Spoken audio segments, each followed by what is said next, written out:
I sat motionless in my bedroom chair, shawl wrapped tight around my shoulders, as my son's voice drifted through the heating vent above the radiator. "She'll be in a nursing home by summer," he laughed. Summer. After raising him through scraped knees and college rejections, after 4 decades of keeping this house alive, I was being spoken of like a burden with an expiration date. Wait, before we go any further, I gotta ask, where are you watching from? Drop it in the comments, and don't forget to subscribe. The old house on Willow Lane had a way of holding secrets in its walls, storing conversations inside heating vents, preserving betrayals between floorboards. Marion Fletcher sat upright in her bedroom, a knitted shawl draped over her shoulders, hands resting gently in her lap. Her knees ached from the morning's physical therapy, and the scent of menthol still clung to her robe. She wasn't asleep, though that's what her son assumed. At 71, people assumed a lot about her. Downstairs, muffled voices filtered upward through the vent above the radiator. She heard her son's voice first, low, sardonic, riding that familiar edge of sarcasm he'd perfected over the years. "She'll be in a nursing home by summer," Eric said, laughing in that thin, dismissive way that made Marion's stomach tighten. Lena responded, her voice soft and uncertain. "Eric? I mean, come on," he continued, undeterred. "She stared at the microwave for 3 minutes yesterday. That's not normal." "She was reading the buttons," Lena mumbled. "They changed the panel after the remodel." "Oh, don't be naive," Eric scoffed. "She's slipping, and you know it. The doctor might not say it yet, but it's obvious. The woman reheats tea 3 times and forgets to drink it." Marion closed her eyes, but only for focus, not out of fatigue. Every word registered with cold clarity. She hadn't missed a detail. Not the smirk in Eric's voice, not Lena's hesitant compliance, not the casual cruelty of being discussed like an object, an obligation. "I've already looked into assisted living," Eric added. "Somewhere secure, clean, controlled. It'll be easier for everyone." For a long moment, Lena didn't answer. Then came her sigh. "Just make sure you're doing it for the right reason." Eric laughed again, a dry exhale that sounded like victory. "Oh, I am. Believe me." When the front door finally closed, Marion sat frozen in the hush that followed. Her heart wasn't racing. In fact, everything inside her felt terribly still, like the quiet moment before a conductor lifts their baton. She reached for the arm of the chair and pulled herself to standing, every movement deliberate. She didn't speak until Alice appeared, unannounced but expected, carrying 2 plastic grocery bags and wearing the same no-nonsense expression she'd worn since 1981. "You look pale," Alice said, setting the bags on the kitchen counter. "Did Eric come by again?" Marion gave a single nod, more tired than theatrical. "He doesn't think I'll make it to August." Alice stopped unpacking. "Excuse me?" "He thinks I'm confused." Slowing down, "He's building a case." Marion's voice was steady, but something in her eyes was dimmed, like a bulb operating on backup power. Alice crossed her arms. "He thinks he can bury you alive." Marion's lips curled, but there was no humor in it. "That's exactly what he thinks." "Then don't let him dig." The line hung between them like smoke. Marion finally turned and walked toward the hallway, moving without her cane for the first time in a week. Every step she took was stiff, but determined. When she reached her bedroom, she opened the bottom drawer of her desk and pulled out a black spiral notebook. Plain, durable, teacher-issued decades ago. She set it on the desk, uncapped a pen, and began writing. "What are you doing?" Alice asked, appearing in the doorway. Marion didn't look up. "I'm going to document everything. If Eric's building a narrative, I'll write the truth. Date-stamped, detailed, indisputable." Alice softened. "He doesn't know who he's dealing with." "No," Marion said, turning the page, "but he's about to." She kept writing as the sun dipped low over the Minneapolis skyline, its golden light pouring through the curtain. Every creak in the walls, every note of silence between them, it all folded into the day's entry. She wrote until her hand cramped and her shoulder burned. Then, slowly, she placed the notebook into a locked metal filing box beneath her bed, sealing it with the same precision she once used for grading final exams. She had been underestimated before, but never for long. The envelope was heavier than it looked, thick, official, the kind of weight that didn't come from paper. It came from betrayal. Marion sat at her kitchen table, sunlight glinting off the rim of her reading glasses. The familiar tick of the wall clock pulsed in her ears as she turned the envelope over. The return address was Eric's law firm. He wasn't a lawyer, of course, just knew how to use one when it suited him. She slid it open with her letter opener, the blade still bearing a chip from the time she'd used it to pry open a paint can. Inside were 8 neatly clipped pages. The header read, "Petition for Emergency Adult Guardianship." Her hands didn't shake, but her eyes narrowed. Line after line described her as mentally vulnerable, prone to confusion, recently injured, and inconsistent in hygiene and self-care. At the bottom, Lena's signature appeared in blue ink, just under Eric's. It took Marian 3 tries to set her coffee cup down without rattling the saucer. For a long time, she didn't move, just stared out the window at the yard she'd trimmed for 40 years, the garden bed she'd protected from frost and squirrels. The grass had begun to yellow at the edges, too much rain and not enough light. It looked tired, like something slowly being erased. Finally, she reached for the phone. The line rang twice before a calm, assured voice answered. "Dr. Helen Porter." "It's Marian Fletcher," she said, her voice level but tight. "I received something." From Eric. A beat of silence. "I see, Doctor," Porter replied. "It says I'm mentally unfit," Marian continued, "that I need supervision, that I'm incapable of managing my affairs. Have you had a lapse?" Dr. Porter asked gently, not patronizing, but precise. "No," Marian replied, "not one." "Then we'll treat this for what it is," Porter said. "A lie dressed up in legalese. You're sharp, Marian." "We'll prove it." "I'm not scared," Marian murmured, "but I am insulted." "That's the right kind of fire," Porter replied. "Come in tomorrow. We'll begin with a full assessment, cognitive, neurological, mobility. I'll notarize what I can." "You'll walk into that courtroom documented and armed." Marian didn't thank her. Gratitude felt premature. What she felt instead was something colder, sharper. When she hung up, she found Alice already in the doorway, holding a paper grocery bag and watching her closely. "He sent it?" Marian slid the petition across the table. Alice scanned the first paragraph and let out a sharp breath. "He's doubling down." Marian rose from the table, slower today. "He has no idea how far I can go when I'm insulted." "You can't just fight," Alice said, pulling out a chair. "You need to outshine him, drag the truth into the open and make sure it blinds him." Marian studied her friend. "Embarrass him?" "Exactly," Alice said. "You used to run a high school full of criminals in training. I've seen you flip a room with one sentence." Marian smiled faintly. "Yes, and I never needed to raise my voice." She walked toward the study, where the red folder now waited like a sealed promise inside the file cabinet. The notebook from last night had been her emotional record. But this folder, this would be her case file. Clinical, damning, permanent. When she returned to the kitchen, Marian stood tall despite the ache in her hip. "If he wants a case," she said, setting the coffee pot on the burner, "I'll give him theater." Alice grinned. "I'll bring the popcorn." The examination room smelled like antiseptic and lavender hand soap, a scent that belonged more to control than comfort.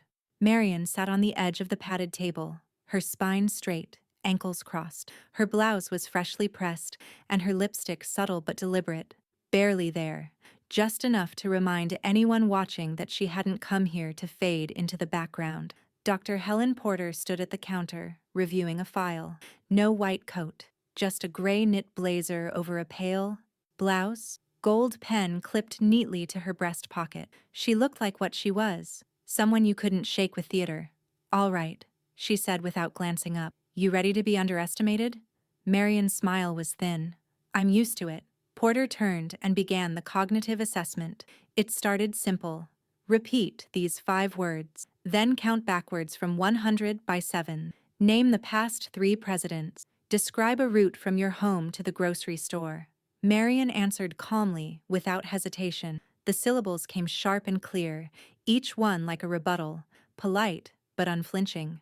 When asked to draw a clock face showing 10 past 11, she took the pen and drew 2 perfectly spaced hands, a bold 11 anchoring the edge. She slid the paper back with a quiet, surgical confidence. Porter didn't react. She made a single notation and flipped the page. Physical tests followed. Grip strength, balance, reflex. Porter extended her hand, and Marian squeezed the dynamometer like it was Eric's wrist. 71 pounds of pressure, Porter said, eyebrows lifted. That's higher than average for your age. I've had practice holding on to things people try to take, Marion replied, not missing a beat. Porter chuckled once, then moved to the computer. Her fingers clicked quickly across the keyboard as she documented every result in precise medical language. You've got no signs of neurological decline, she said. Coordination, memory, reasoning, all solid. Nothing remotely suggestive of cognitive impairment. Marion smoothed a wrinkle in her skirt. Can you put that in writing? I plan to, Porter replied, already clicking through the electronic forms. This won't be a casual letter either. It'll be notarized, physician certified, and formatted for legal scrutiny. Good, Marion said, voice low and steady. Because this isn't a family squabble anymore. This is a war of record. Porter nodded slowly. I'll also include a functional independence evaluation. Based on what I've seen, you meet, and exceed, the benchmarks for self-sufficiency. I want a notary present before you leave. That way, this holds not just in sentiment, but in court. Marion watched her closely. Do you think it'll be enough? Porter paused, then met her eyes. This won't just hold in court, Marion. It'll sting. She slid the first draft of the statement across the desk. The letterhead bore Porter's name, credentials, and licensing number, printed in sharp navy ink. The language was clinical, but direct. Patient exhibits no signs of diminished mental capacity and remains capable of independent decision-making, self-care, and financial management. Marion took her time reading it. When she looked up, her eyes were sharper than before. Quiet, alert, calculating. Have the original sealed. 2 copies, one for my attorney, one for my record. Porter's pen tapped once on the counter. You filing this under the red folder?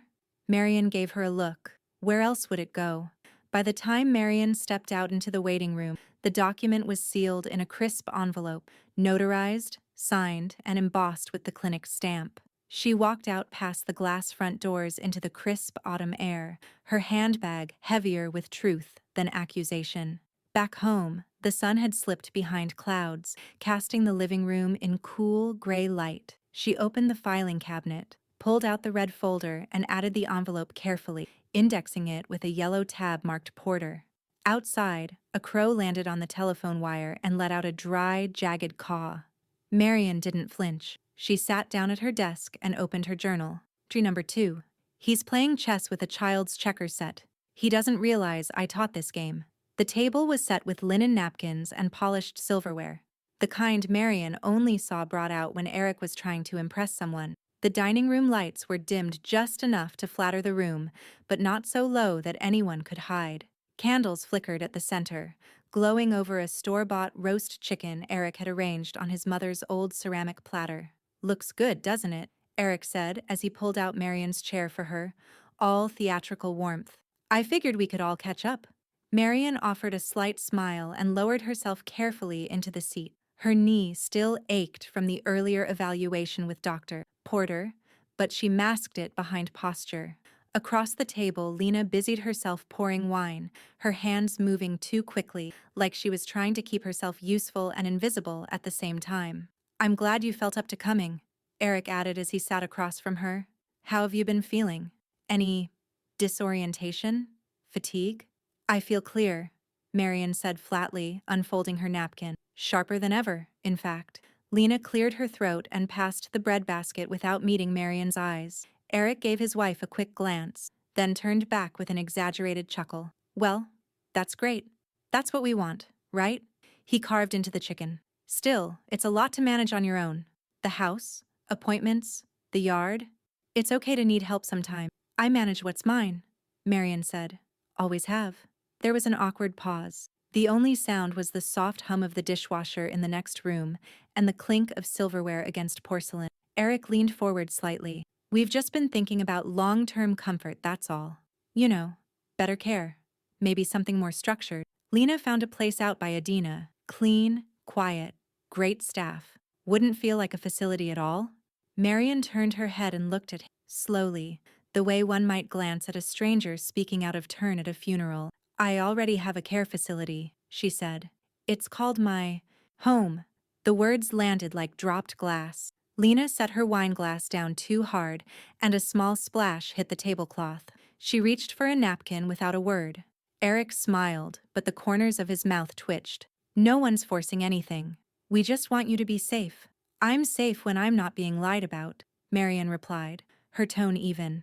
That tends to lower the risk of sudden accidents. He let out a short, humorless laugh. Come on, Mom. Let's not make this dramatic. I didn't ask for drama, she said. You invited me to dinner. The rest of the meal unfolded in a strange silence, broken only by meaningless commentary about the weather and Lena's new real estate listings. Marian answered questions with brevity, her words sparse but deliberate, each one signaling that she was neither confused nor compliant. Lena barely touched her plate. After dessert, store-bought lemon tart, likely meant to mimic Marian's old recipe, Eric walked her out to the car himself. He took her arm without asking, guiding her like someone doing a civic duty. You know, he said as they reached the curb, I was thinking we could go over your finances next week. Just to make sure nothing's slipping through the cracks, Marian opened her car door, turned to face him, and gave a smile so poised it verged on predatory. I'm glad you brought that up, she said, because next week, I'll be going over yours. Eric's expression faltered. Then she got in and shut the door.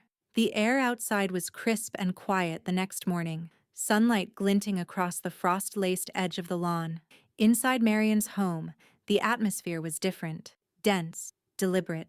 She moved through her morning routine with the calm assurance of someone who already knew what was coming. Her red folder sat closed on the kitchen counter, the flap sealed tight. A fresh yellow tab now marking the latest edition, Porter, certified copy. Marian was stirring her tea when she heard it. The rhythmic crunch of boots on the front steps, then the soft metallic clink of the mailbox. She didn't move right away. Only once the mailman had turned back down the walk did she reach for her cane, steady herself, and open the door. A single white envelope lay atop a stack of circulars and a real estate flyer from Lena's brokerage. The envelope was thick, embossed with the clinic's logo. Marian brought it inside, turned it once in her hand, and walked straight to her desk. Then she placed it, not in her drawer, not in her folder, but on a silver platter from the dining room buffet, the same one Eric had used the night before to serve the roast chicken he didn't cook. She set it in the center of the dining table and waited. Eric showed up exactly at noon. She could hear him before she saw him, keys jangling, voice raised just enough to announce his presence. Hey, Mom, he called as he let himself in. Thought I'd bring by some of that tea you like from Lund's. Figured we could take a look at your electric bill, too. Marian met him in the kitchen doorway, her expression unreadable. Everything's already paid. He gave a casual shrug, reaching into the paper bag. Still, it doesn't hurt to double-check. Sometimes those online portals can get tricky, especially when you're recovering, she offered. Eric grinned. Exactly. He stepped toward the table and stopped short when he saw it. The envelope. His brow furrowed. What's this? Marian returned to the counter and resumed stirring her tea. Mail came this morning. Eric set the tea bag down and picked up the envelope. He recognized the logo instantly. Porter's office. The address was his. He flipped it over, saw the red legal stamp, and hesitated. Lena entered a moment later, holding her phone and looking startled to find Marian already seated. Oh, hi, Marian. We didn't know you were... Eric opened the envelope. He skimmed the top page, then the second. His lips parted but no sound came. His fingers clutched the page a little too tightly, the paper beginning to crinkle beneath the pressure. Lena stepped closer. What is it? What's wrong? Eric quickly flipped the letter over and folded it. Nothing. Just billing stuff. Marian sipped her tea in silence. Really? Lena pressed. Because you looked... I said it's nothing. Eric snapped. A little too sharp? A little too loud. The silence that followed was thick enough to spread with a butter knife. Marian finally looked at him, her tone light. You seem tense. Eric forced a breath through his nose, regaining control. It's just been a long week. Thought this process would move faster. It's funny, Marian said, how processes move at their own pace, especially legal ones. Lena blinked, looking between them. I'm going to check on the car, she murmured and excused herself. Eric hovered in place, the sealed envelope back in his hands like a hot coal he couldn't drop. You know, he said, struggling to sound composed, maybe this whole thing is more stressful than I thought. For everyone, I imagine it is, Marian said, folding her napkin, especially when the story starts to unravel. He opened his mouth but said nothing. From the hallway, Alice's voice rang out. Marion? She stepped into the room carrying a reusable grocery tote and paused when she saw Eric. Her eyes flicked to the envelope in his hands, then back to Marion. Marion raised her eyebrows in amusement. Alice grinned. Checkmate in one move? Marion looked at her with something darker than satisfaction. Strategy. No, she said calmly. We let him keep playing. It started with a whispered comment during the after-service coffee hour. She called me by the wrong name last week, murmured Beverly Klein, pouring powdered creamer into her styrofoam cup. She's never done that before. Called me Martha. I think she's slipping across the room.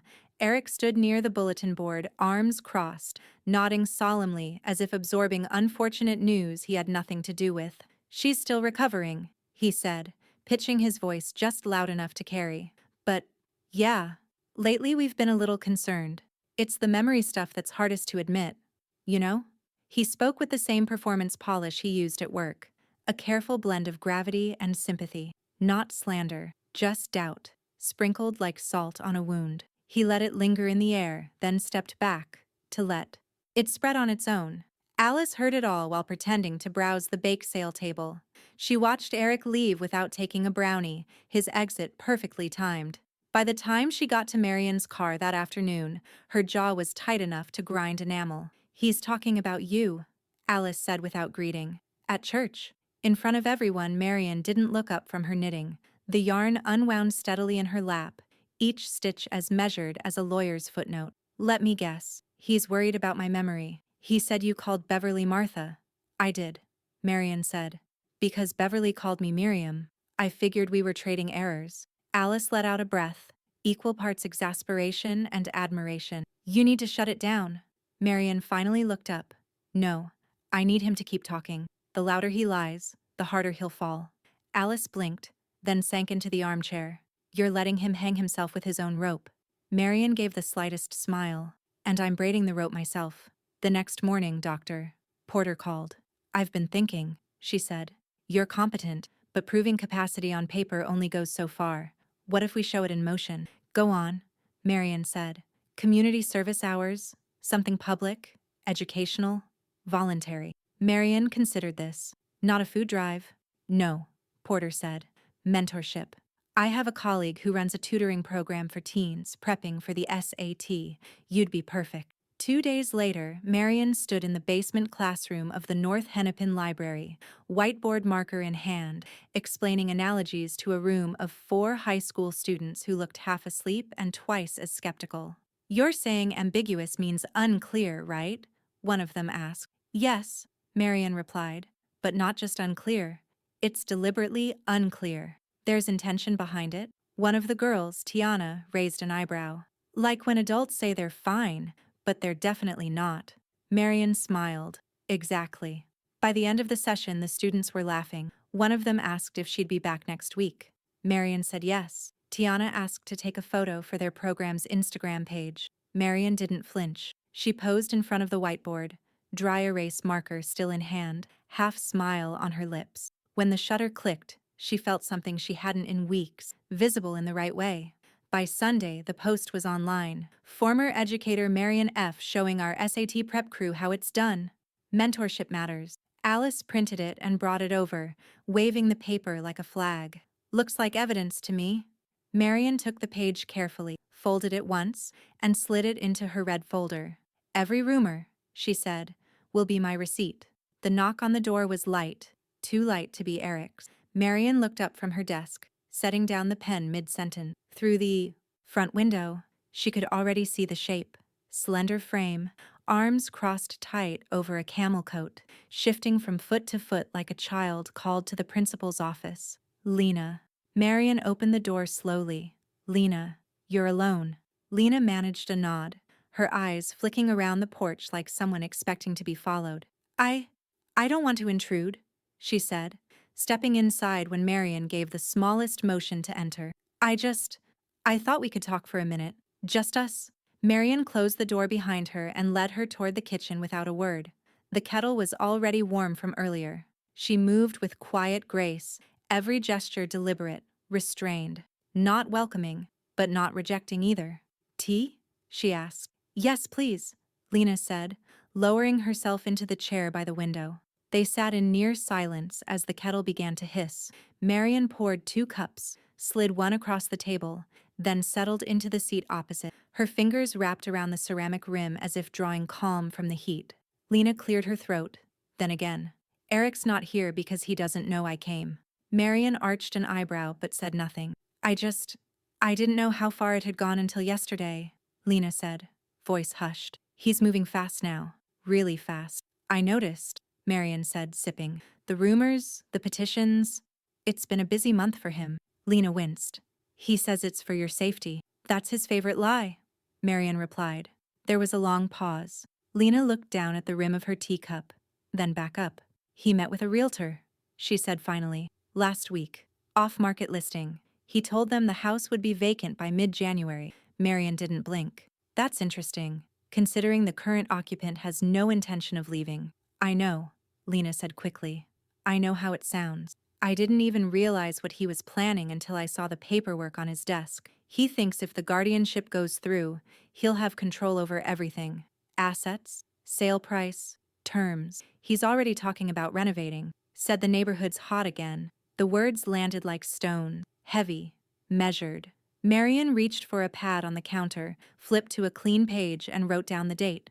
Which agency? Premier Realty Group, Lena said. He met with a man named Travis. Travis Boone, I think. Marian underlined the name. Did you see the documents? Just a printout, Lena said.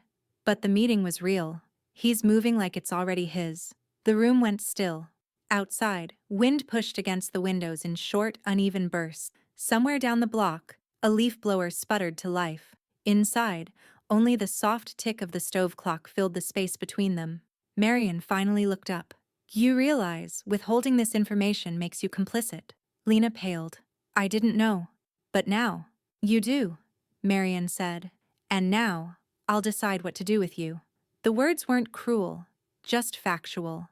Delivered with the same quiet finality Marian once used to suspend a student for cheating. Lena flinched at the tone, not because she was afraid of punishment, but because it exposed something deeper. Her reliance on Marian's silence. I didn't come to defend him, Lena said, voice shaking. I came because I know you're still sharp, and he's underestimating that. Marian reached across the table, not to console, but to collect Lena's empty cup. Thank you for the information, she said, rising. You can see yourself out. Lena stood but hesitated at the door. I'm sorry, she whispered. Marian didn't respond. Only once Lena left did Marian turn back to the counter. She stared at the teacup in her hand for a moment, then rinsed it with clinical precision. Steam rose from the sink like smoke. She dried the cup, set it aside, and walked to the filing cabinet. The next morning, Marian waited until the house was completely still. No movement on the street, no cars idling, no church bells tolling. Just the soft click of the second hand on the living room clock and the steady hum of her determination. She pulled a fresh legal pad from her drawer, wrote down the date, and circled it once. Then she opened her red folder, flipped to the tab labeled Real Estate, Unauthorized Action, and retrieved the name Lena had given her, Travis Boone, Premier Realty Group. She found the number online and dialed it slowly, her fingers steady. Before pressing the final digit, she reached into the drawer beside her and pulled out the digital recorder, a flat, black device the size of a candy bar. She clicked it on and set it gently on the desk. The phone rang twice before a man answered. Premier Realty, this is Travis. Marian softened her voice just enough. Hi there, Travis. I was referred to you by my son, Eric Fletcher. He said you were helping him with a property? Eric? Yes, of course, Travis said easily, his voice crisp and upbeat. Yes, I spoke with him just last week. He mentioned he'd be handling the transition of a property out in North Minneapolis. Nice 2-story corner lot? Marian smiled faintly. That would be mine. There was a beat of silence on the other end. Not long, just enough to suggest something had clicked. I see, Travis said, slower now. So, you're the owner? I am. He cleared his throat. Well, we didn't finalize anything yet. Just an initial consultation. You know, market placement, neighborhood comps, that kind of thing. Nothing binding. We were waiting on documentation. He said he'd have conservatorship finalized by January.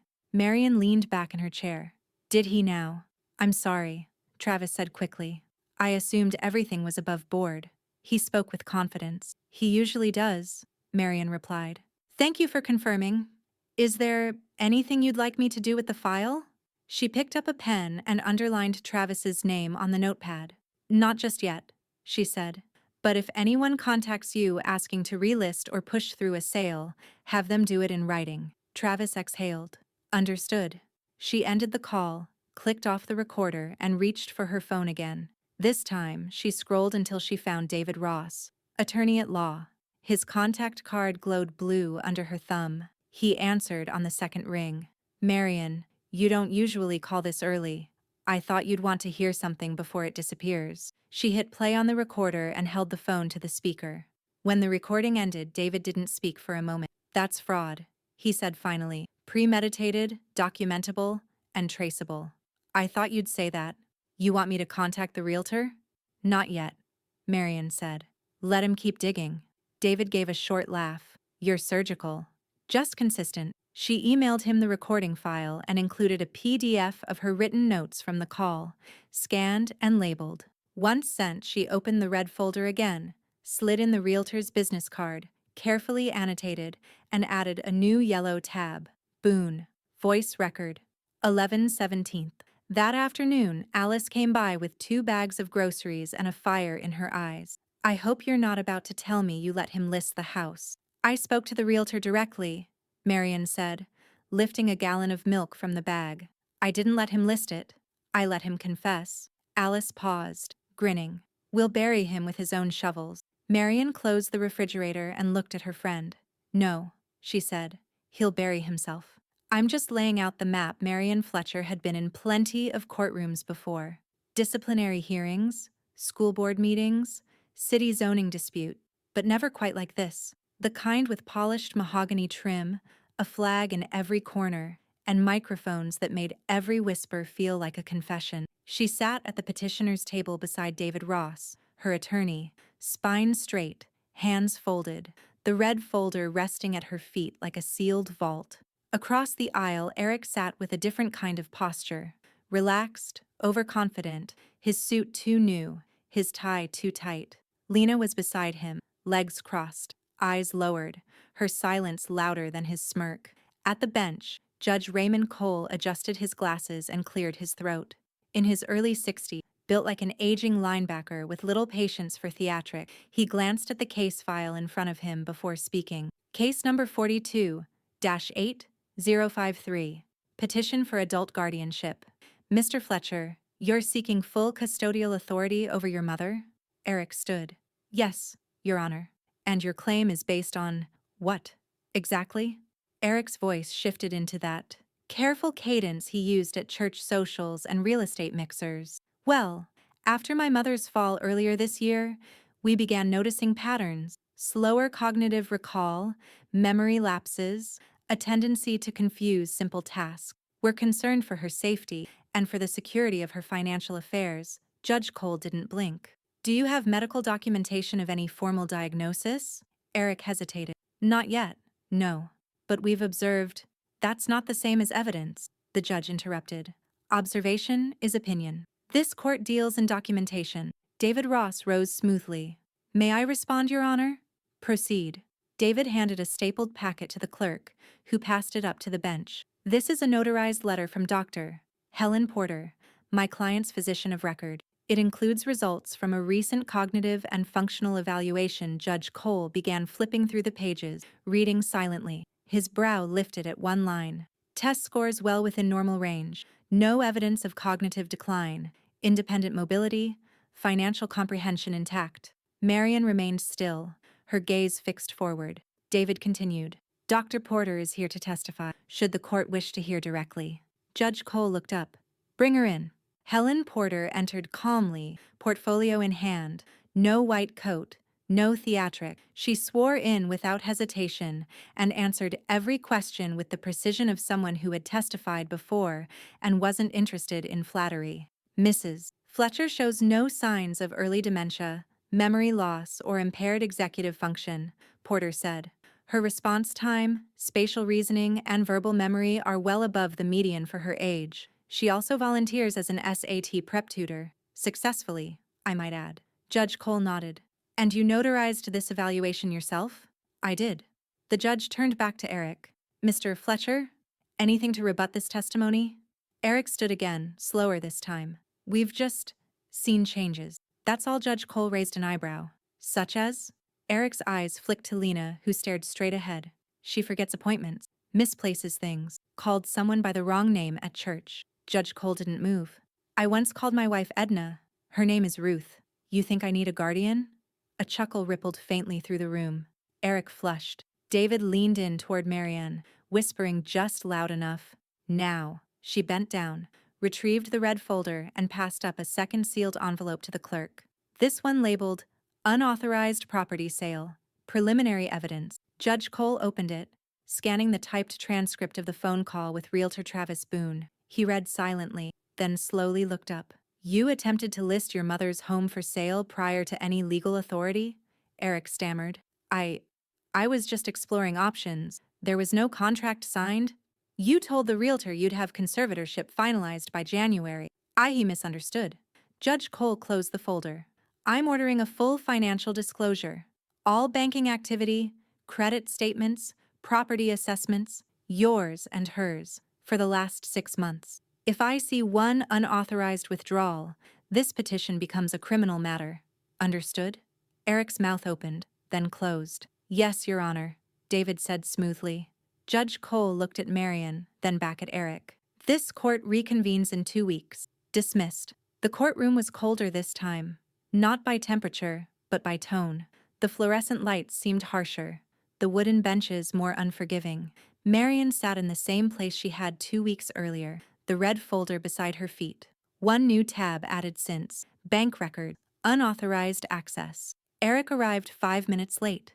Lena trailed behind him, wearing a blazer too large in the shoulders, her face pale and eyes ringed in exhaustion. Eric's suit was the same. The swagger was not. Judge Cole entered and sat without preamble. We are reconvening case number 42-8053, petition for adult guardianship and related matters. I understand new evidence has been submitted. David Ross stood. Yes, Your Honor. Following the court's order. We've obtained full bank records from the period Mr. Fletcher held temporary power of attorney following Mrs. Fletcher's injury in April. Judge Cole motioned to proceed. David stepped forward with a binder and passed it to the clerk. We cross-referenced both personal and joint accounts. What we found were multiple transfers, unauthorized, initiated by the petitioner during a 2-month period, while Mrs. Fletcher was in recovery. The total withdrawal amount exceeds $19,000. Eric shifted in his chair, adjusting his tie with fingers that now twitched. Judge Cole flipped through the binder silently. Page after page showed account statements, highlighted lines, matching timestamps. Explain these, he said. Eric cleared his throat. That money was for medical costs, home modifications. We discussed it. Marian didn't move. She just watched. You discussed it? Judge Cole asked, not looking up. Yes, Eric insisted. She just doesn't remember. She approved it. We had conversations. David cut in. Your Honor, we have no signed invoices for medical costs, no receipts for renovation, and no documentation of approval. He flipped to the final page in his own notes and read aloud. $2,400 to a landscaping company, $3,100 to a car dealership marked as deposit, $5,800 to a personal checking account ending in 1982, held solely in Eric Fletcher's name. Judge Cole's eyes rose. You moved her money into your personal account? Eric opened his mouth, but nothing came out. Marian sat still, hands folded, gaze unbroken. Lena pressed her hand over her mouth, visibly shaking. She whispered something to Eric, but he didn't turn toward her. Were you her legal guardian at the time? Judge Cole asked. Eric's voice cracked. Temporary POA. It was for emergencies. Emergency landscaping? The judge snapped. Emergency car purchase? Lena dropped her face into her hands. David stepped forward again. We respectfully request a full forensic audit. We also request that all financial activity be frozen pending court approval. Marian continued watching Eric, not with vengeance, not with panic, but with something far more unsettling: clarity. I've also included the power of attorney document itself, David said, handing over another sheet. It clearly limits access to medical and recovery-related expenses, not personal enrichment. Judge Cole looked back down at the statement, his jaw visibly tightening. Mr. Fletcher, he said slowly, you claim to be acting in your mother's best interest. Eric said nothing. You filed a guardianship petition, questioned her capacity in court, and attempted to sell her property while withdrawing thousands from her accounts? Still nothing. Then let me be clear, Judge Cole continued, voice sharp as a gavel. This is no longer just a guardianship hearing. I am referring this case to the county attorney's office for review of potential financial abuse. Eric flinched. Lena stayed hunched, hands trembling in her lap.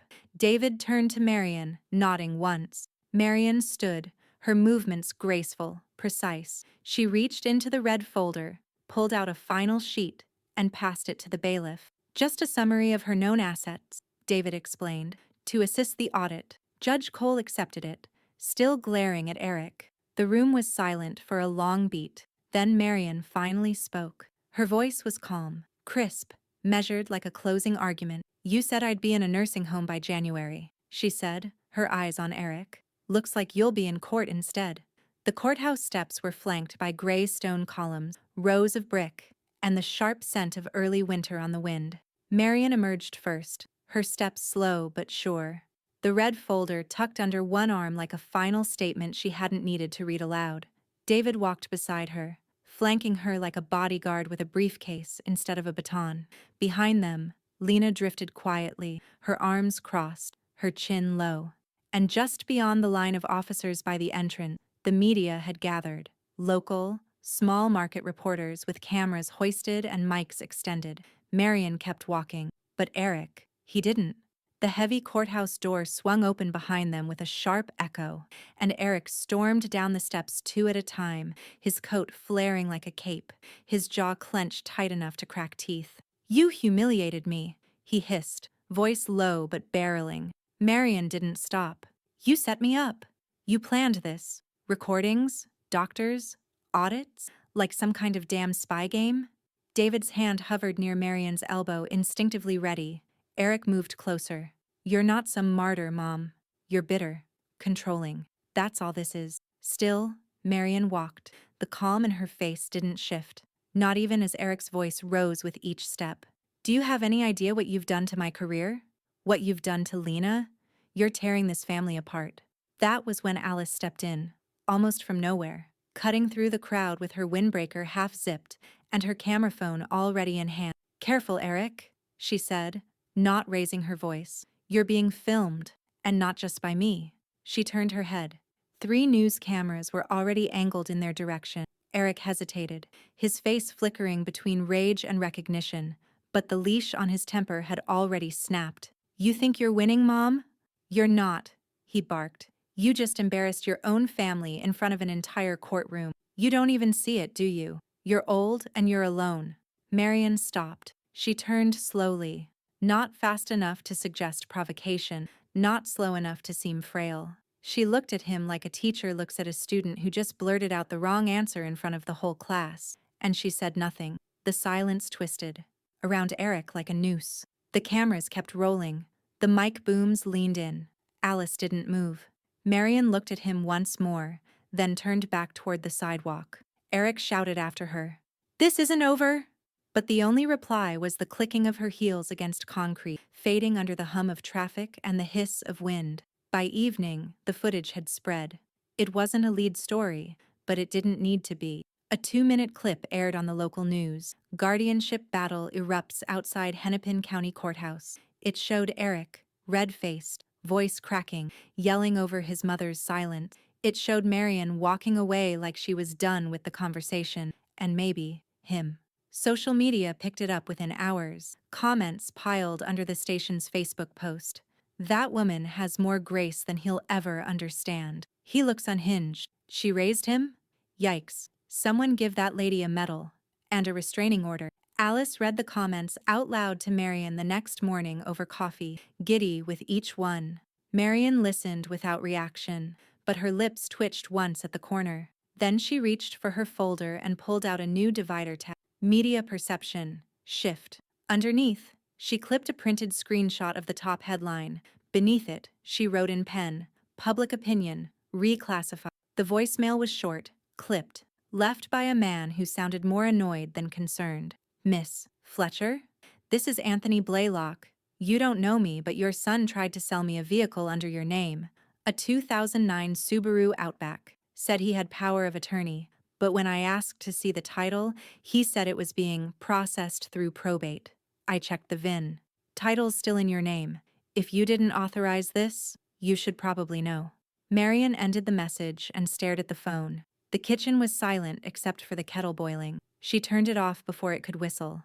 Steam curled through the air like a warning too late to stop. She didn't call Eric. She didn't call Lena. She opened the red folder, pulled out a fresh sheet of paper, wrote, "Attempted sale of vehicle, November 29, 10:12 a.m. Buyer, Anthony Blaylock. Claim, POA authorization. Status, fraud." Then she called David Ross. "Add this to the stack," she said, recounting the voicemail word for word. "He's trying to liquidate assets he doesn't legally own." Again, David exhaled heavily on the other end. "He's pushing into felony territory now. That's motor vehicle fraud on top of financial abuse. Do we have to wait for the final hearing to act? I've already flagged the case for Officer Marks with Hennepin PD. He's been monitoring since the audit was ordered. He's going to open a formal investigation." Marion didn't smile. She wrote, "Referred, Officer L. Marks, Hennepin Financial Crime." Then she ended the call and poured herself a cup of tea. The kind with chamomile and verbena, and nothing strong enough to touch what pulsed beneath her skin. Later that afternoon, Officer Marks arrived at her door, plainclothes, polite, thorough. He took a copy of the voicemail, a screenshot of the call log, a printed photo of the car, and a notarized statement from Marion that she had not authorized any sale or transfer. He looked through the document, flipping one page at a time, eyebrows slowly lifting. "This is organized," he said. "I was a high school principal for 33 years, she replied. "I've dealt with more dangerous liars than Eric Fletcher. They just wore varsity jackets instead of cufflinks." He chuckled. "Well, he left a paper trail long enough to hang himself with. We'll contact Mr. Blaylock for a formal interview." When he left, Marion returned to her desk and filed everything under a new tab. Police report, vehicle fraud. Alice came by around 5, just as the sun was casting long shadows across the hardwood floors. She brought ginger cookies and a thick scarf she'd knitted for Marion the year before. "You heard from David?" she asked as she kicked off her boots. Marion nodded. "The car incident's going in the final packet. Judge Cole will have it all."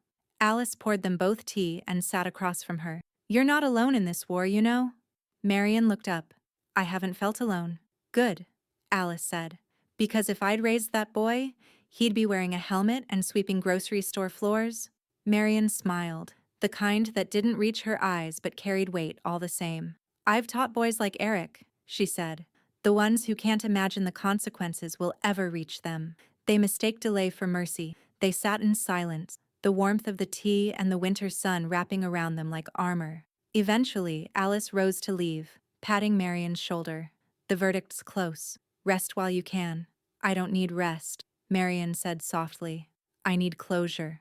The courtroom was full. Not just the usual attorneys and officers, but neighbors, church friends, curious faces from Marion's past. The clerk had to bring in extra chairs. Even the bailiff looked surprised. The red folder sat quietly on Marion's lap, its spine slightly worn, tabs peeking out like the feathers of a well-used fan. Her hands were folded over it, knuckles still and white. Beside her, Alice sat upright, gaze sharp and steady, as if daring anyone to doubt a word her friend had ever spoken. Eric was already seated when Marion entered. His suit looked slept in. No Lena beside him this time, until the door creaked open again.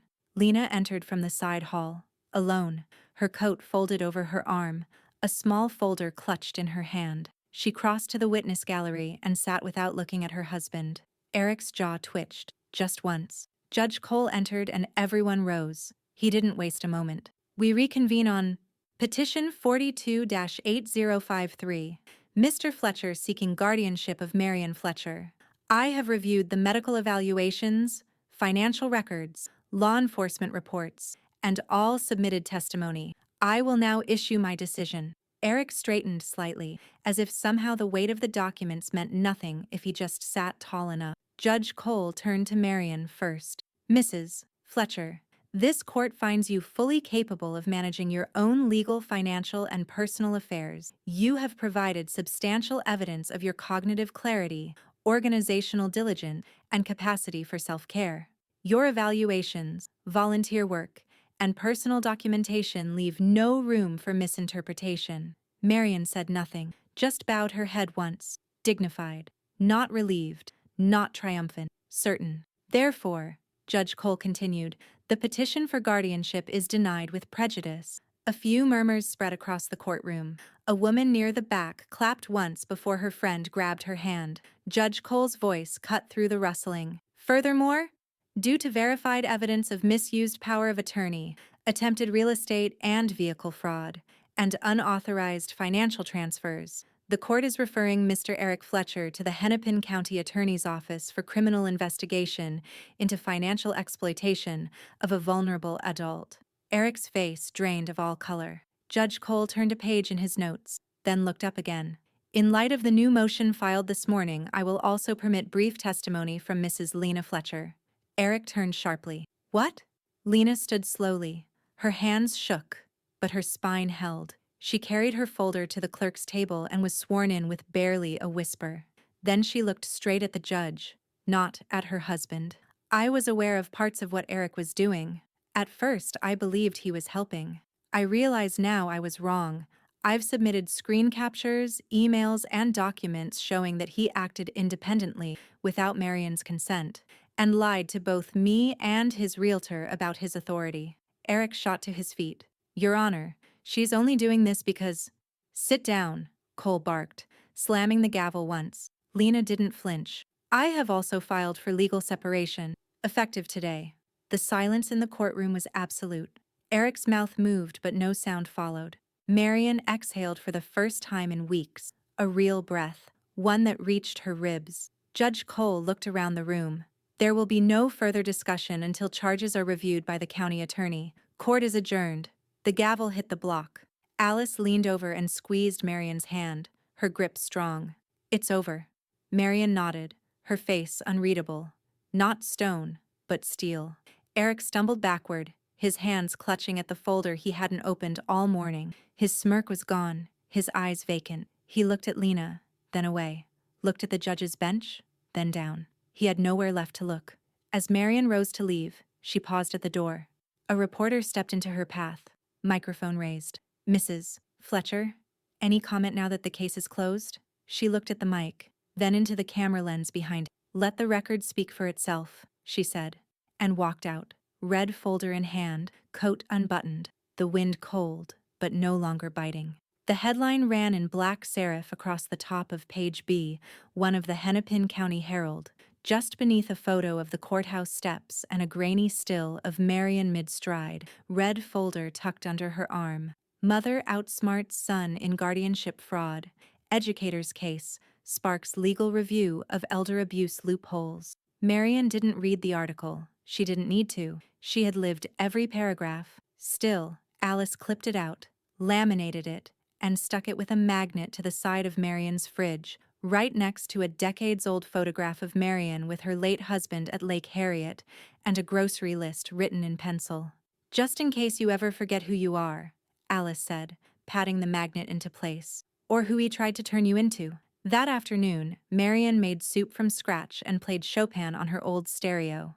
Outside, snow flurried in slow spirals. The house no longer felt like a battlefield or a bunker. It felt like what it had always been, hers. The phone rang twice before she silenced it. The number was familiar, still unblocked. She let it go to voicemail, then listened from the hallway. Mom, Eric's voice began, hoarse, stripped of its usual shine. I know I messed up. I know you're angry. I don't blame you. But they said you could speak on my behalf, for sentencing. Maybe you could talk to me, please. She saved the message, but she didn't return the call. Instead, she opened the red folder one final time, slid in a printed transcript of the voicemail, and wrote in the margin beneath it with deliberate penmanship. Acknowledgement not equal to accountability. Later that evening, Alice returned with a covered casserole dish, a bottle of cider, and a small box of tea lights. "Tonight, we reclaim ritual," she announced, already kicking off her boots. Sandra arrived a few minutes later, cheeks pink from the cold, holding a paper bag filled with bakery rolls and a bouquet of tulips that had clearly seen better days. "They were the last bunch at the store," she said apologetically. "But they felt right." "They are?" Marian replied, taking them gently. "They are exactly right." The three women moved through Marian's kitchen like they'd done it for years, pouring drinks, setting the table, warming plates. The mood was light, easy, almost celebratory, though none of them dared call it that. Not yet. But as conversation meandered from court transcripts to old PTA stories to Sandra's latest disaster date, laughter began to take up space again, unforced, honest, healing. After dinner, once the casserole dish was scraped clean and the tulips found a home in a mason jar by the sink, David Ross arrived with a manila envelope tucked under his arm. "No red folders tonight?" Marian teased gently, motioning him toward the table. "Something a little more hopeful," he replied, pulling out a thick stack of legal papers and a pen.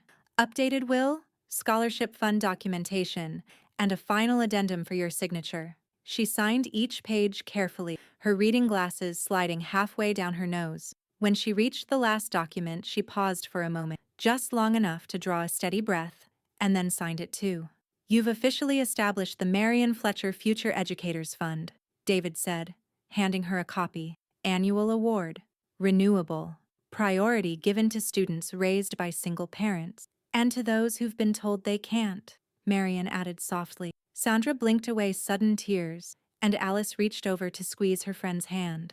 Marian didn't speak for a while. She simply closed the folder, stood from the table, and turned out the kitchen light. That night, for the first time in what felt like months, Marian settled into bed without checking the locks twice, without watching the news, and without drafting one more journal entry for a case that no longer needed one. She lay beneath her quilt, the house still, the silence no longer loaded with dread but lined with something steadier. She didn't dream.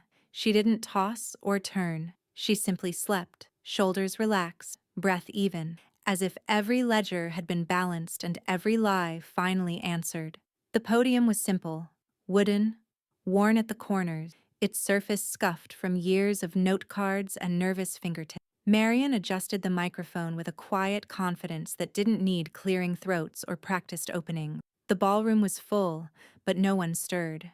No plates clattered. No whispers broke through the quiet. The audience waited, not out of politeness, but attention. It was the Midwest Conference on Elder Autonomy and Legal Reform, a gathering that had, until this year, never quite filled more than 2 rows. But now, the air was different. Articles had been written, panels reshaped, legislation introduced. Marian Fletcher had not just survived the system, she had made it blink. She didn't begin with thank yous. She began with facts. "In April," she said, her voice steady and low, "I slipped on a patch of ice outside my porch. What followed wasn't recovery.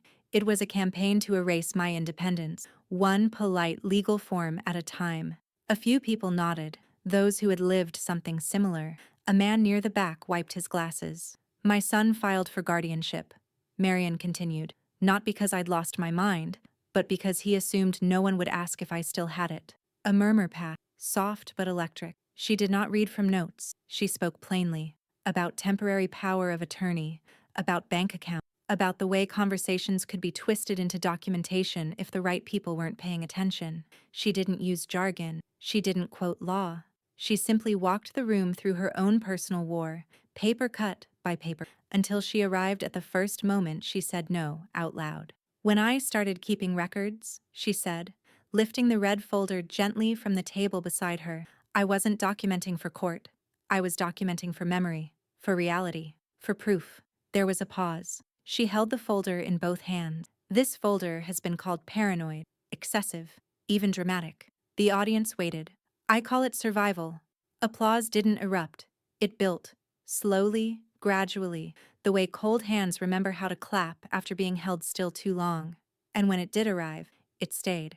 Marian nodded once, calm returning to her frame like breath to lungs. She closed the folder, not with finality, but with reverence. Competent, she said, doesn't fade unless you stop guarding it. And even then, sometimes all it takes to reclaim it is one moment of clarity, one piece of paper, one friend who believes you're still in there. She looked down at the front row, where Alice sat with her hands clasped in her lap, eyes shining, smile proud and fierce. Next to her, Sandra dabbed at her cheek with a tissue, failing to pretend she wasn't crying. When Marion stepped down from the podium, hands reached out, not for handshakes, but to connect. Two women, both in their 70s, leaned forward. You said what I didn't know how to, one whispered. My daughter tried the same thing, the other added, but I didn't fight back the way you did. Marion didn't offer platitudes. She just met their eyes, one by one, and listened. For the first time in months, she wasn't defending her identity, she was offering it forward. The press lingered by the exit. A photographer asked for one more photo. Marion obliged, standing tall, red folder still in hand. But when the camera clicked, she wasn't posing. She was marking something. Later that night, back in her home, she placed the folder in a fireproof safe, right beside her revised will and the scholarship fund endowment. Not because she needed protection anymore, but because it deserved preservation. Marion poured herself a cup of tea, turned off the overhead lights and stood by the window, watching the wind carve little spirals in the snow drifting across her lawn. Somewhere in a county lockup, her son was awaiting sentencing. Somewhere online, the conference video was already going viral. But Marion didn't need to see any of it. She'd said everything she needed to say, and she had one final line, not scripted, not planned, but carved from something deeper. She whispered it to the window. He laughed about summer. Then she turned toward the kitchen, lights warm behind her, footsteps steady. I reclaimed every season,